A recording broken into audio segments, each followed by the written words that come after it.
नमस्ते विद्यार्थियों। आज हम भूगोल विषय में बीए पार्ट तृतीय में पेपर सेकंड भारत का भूगोल में भारत की संरचना और भूआकृति विज्ञान के जो अगला लेक्चर है उसके बारे में पढ़ेंगे। आज हम भारत के भूआकृति खंडों के तृतीय खंड प्रायद्वीपीय पठार का अध्ययन करेंगे।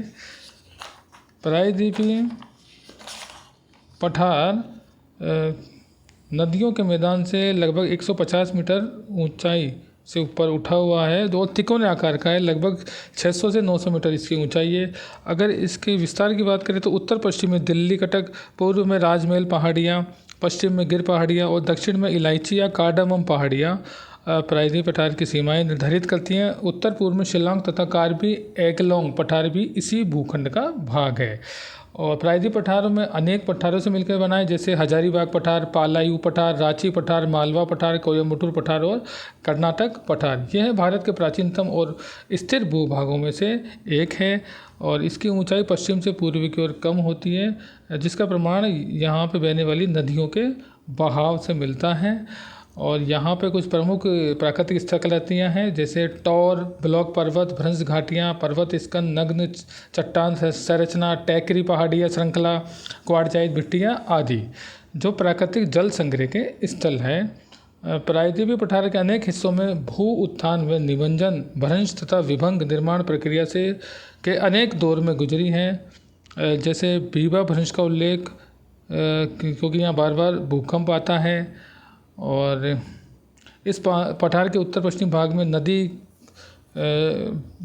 खड्ड और बीहड़ इसके धरातल को जटिल बनाते हैं, जैसे चंबल, भिंड, मोराना, बीहड़ इसके उदाहरण हैं। उच्चावच लक्षणों के आधार पर प्रायद्वीपीय पठार को 3 भागों में बांट सकते हैं। पहला है दक्कन का पठार, दूसरा है मध्य उच्च भूभाग और तीसरा है उत्तर पूर्वी पठार। पहला दक्कन के पठार की बात करें तो ये पश्चिम में पश्चिम घाट, पूर्व में पूर्वी घाट और उत्तर में सतपुड़ा, मैकल और महादेव पहाड़ियों तक फैला है। पश्चिम घाट को स्थानीय रूप तौर पे महाराष्ट्र में सह्याद्री, कर्नाटक और तमिलनाडु में नीलगिरी और केरल में अन्नामलाई और इलायची या कार्डामम पहाड़ियों के नाम से जाना जाता है। पूर्वी घाट की तुलना में पश्चिमी घाट ऊंचे और लगातार रूप में मिलते हैं। इनकी औसत ऊंचाई लगभग 1500 मीटर है, जो उत्तर से दक्षिण की तरफ बढ़ती जाती हैं। प्रायद्वीपीय पठार की सबसे ऊंची चोटी अन्नाईमुड़ी 2695 मीटर ऊंची है, जो पश्चिमी घाट की अन्नामलाई पहाड़ियों में स्थित है। दूसरी सबसे ऊंची चोटी जो नीलगिरी पहाड़ियों में दोदा बेटा है। और पूर्वी और पश्चिमी घाट नीलगिरी की पहाड़ियों में ही आपस में मिलते हैं। ज़्यादातर प्रायद्वीपीय नदियों की उत्पत्ति पश्चिमी घाट से है, जैसे महानदी, गोदावरी, कृष्णा और कावेरी। यहाँ कुछ मुख्य श्रेणियाँ भी हैं, जैसे जावादी पहाड़ी, पालकोंडा श्रेणी, नल्लामाला पहाड़ी और महेंद्रगिरी पहाड़ी। अब दूसरे भाग मध्य उच्च भूभाग की बात करें तो पश्चिम में अरावली पर्वत इसकी सीमा बनाते हैं। इसके दक्षिण में सतपुड़ा पर्वत फैला है, जिसकी समुद्र तल से ऊंचाई लगभग 600 से 900 मीटर है। ये दक्कन पठार की उत्तरी सीमाएं बनाते हैं, यहाँ पे अवशिष्ट पर्वतों के उदाहरण हैं, जो काफ़ी समय से अपरदित हो गए और इनकी श्रृंखला टूटी हुई है। प्रायद्वीपीय पठार के इस भाग का विस्तार जैसलमेर तक है, जहाँ अनुदैर्य रेत के टिब्बों और बरखान चापाकार रेतीले डिब्बों से ढके हुए हैं। अपने भूगर्भीय इतिहास में ये क्षेत्र कायांतरित प्रक्रियाओं से गुजर चुका है और कायांतरिक चट्टानें जैसे संगमरमर, स्लेट और नीस की उपस्थिति इसके प्रमाण हैं। समुद्र तल से मध्य उच्च भूभाग की ऊंचाई लगभग 700 से 1000 मीटर के बीच में है। और यमुना की अधिकतर सहायक नदियाँ विंध्याचल और कैमूर श्रेणियों से निकलती है। बनास संबल की एकमात्र मुख्य सहायक नदी है, जो पश्चिम में अरावली से निकलती हैं। मध्य उच्च भूभाग का पूर्वी विस्तार राजमहल की पहाड़ियों तक है, जिसके दक्षिण में स्थित छोटा नागपुर पठार खनिजों का भंडार है।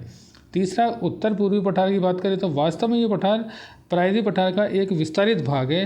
हिमालय उत्पत्ति के समय इंडियन प्लेट के उत्तर पूर्वी दिशा में खिसकने के कारण राजमहल की पहाड़ियों और मेघालय के पठार के बीच में एक भ्रंश घाटी बन के अलग हो गया था। बाद में नदियों द्वारा जमा किए गए जलोढ़ों के द्वारा ये भर गया और आज मेघालय और कार्बी एंगलोंग पठार इसी कारण से मुख्य प्रायद्वीपीय पठार से अलग थलग है। इसमें आवास करने वाली जनजातियों के नाम के आधार पर मेघालय के पठार को 3 भागों में बांटा गया है: गारो पहाड़ियाँ, खासी पहाड़ियाँ और जयंतिका की पहाड़ियाँ।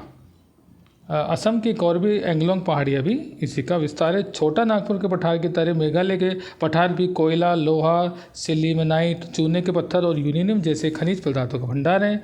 और इस क्षेत्र में अधिकतर वर्षा दक्षिण पश्चिम मानसून से होती है। धन्यवाद। आज इतने पढ़ेंगे।